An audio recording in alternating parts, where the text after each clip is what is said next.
All right, well, let's take a look at the markets here. Dow Jones Industrial Average, you're seeing that up by about 2.9%. Nearly 1,000 points, 946 points is what we'll call it, though, right now in positive territory.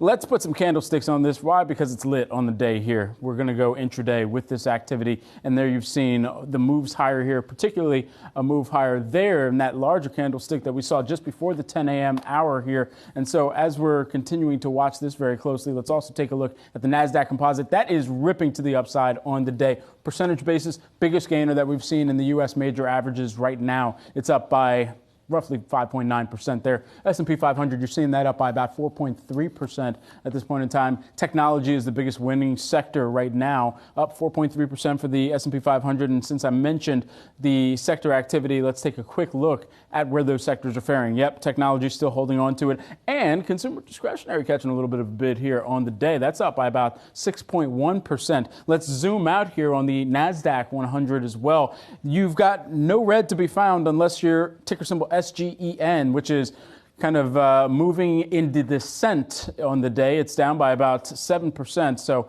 bucking the rising tide here. But there you can see a entirely green screen, essentially, for the Nasdaq 100. So the tech move that we're seeing here, we're largely moving higher on the day. On the Dow components there, you've really only got one laggard. That's McDonald's. That's down by about 0.7%.